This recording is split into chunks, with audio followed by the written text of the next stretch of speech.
কবি সুনীল গঙ্গোপাধ্যায়ের স্মৃতির শহর কাব্যগ্রন্থের 15 সংখ্যক কবিতা। একদিন কেউ এসে বলবে, তোমার বসবার ঘরে একটা চৌকি পাতবার জায়গা আছে, আমি ওইখানে আমার খাটিয়া এনে শোবো। আমার গাছতলা আর ভাল লাগে না। একদিন কেউ এসে বলবে, তোমার ভাতের থালা থেকে আমি 3 গ্রাস তুলে নেব, কারণ আমার কোনো থালাই নেই।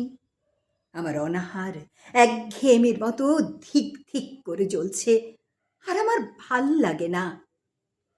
গাড়ি বারান্দার তলা থেকে ধুলো মাখা 3টে বাচ্চা ছুটে এসে বলবে, ওগো, আমরা বাসি রুটি চাই না, 5 নয়া চাই না, আমাদের ছাই রঙের হাফ প্যান্ট আর সাদা শার্ট পরিয়ে চুল আঁচড়ে দাও, আমাদের গাল টিপে দিয়ে বলো, সাবধানে, আমরাও স্কুলে যাব।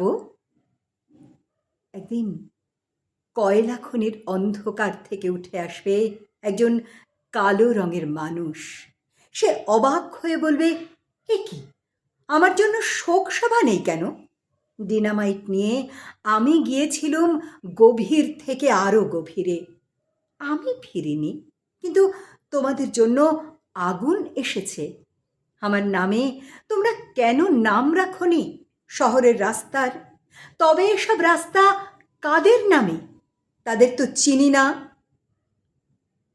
একদিন ধান খেতে কাদা জল মেখে দাঁড়ানো একজন মানুষ নিজের চেয়ে আরো অনেক লম্বা হয়ে উঠে গলা তুলে বলবে, তোমরা যারা কোনো দিন কাদা জল মাখনি, মাটিতে শোনোনি কোনো আওয়াজ, জানো না ঘাম, রক্ত, উৎকণ্ঠায় সবুজ হয় সোনালি, সে তোমরাই শস্য নিয়ে রাহাজানি করো, আর আমার সন্তানরা থাকে উপবাসী।